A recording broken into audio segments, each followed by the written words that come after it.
In September 2022, 5 red heifers were flown from the state of Texas into the occupied lands. They paid around $100,000 for each cow.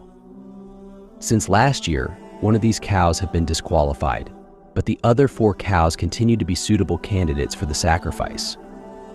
To better understand what this ritual is, we must look at what is stated in their scripture regarding it.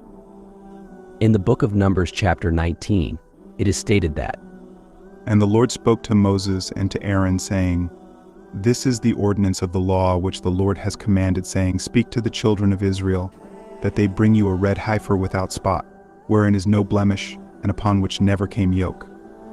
And you shall give her to Eleazar the priest, that he may bring her forth without the camp.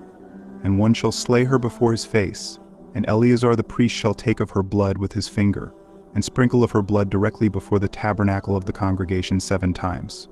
And one shall burn the heifer in his sight, her skin, and her flesh, and her blood, with her dung, shall he burn.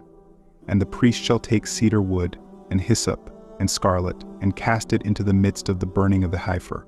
The red heifer is a female bovine which has never been pregnant or milked or yoked, also known as the red cow. It was brought to the priests as a sacrifice according to the Torah, and its ashes were used for ritual purification.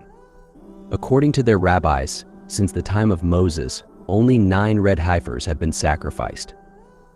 The last time one was sacrificed was just before the Second Temple was destroyed by the Romans on the Mount of Olives opposite to the Temple Mount. According to their rabbis, when the 10th cow is to be sacrificed, they will enter into the age of Dajjal. But to them, he will be their awaited Messiah. The Temple Institute is preparing for this event to take place soon. After the sacrifice takes place, you will see an unprovoked attack against Al-Aqsa like never before. Their intentions are utter destruction, to the point in which they can commence building the Temple of Dajjal on top of the ruins of Al-Aqsa. They believe once the 3rd temple is completed, it will speed up the coming of their Messiah, known to Muslims as the Dajjal, who will deceive the entire world, except those who have true faith in their Creator. The true believers will see through the deception and lies and will not be manipulated.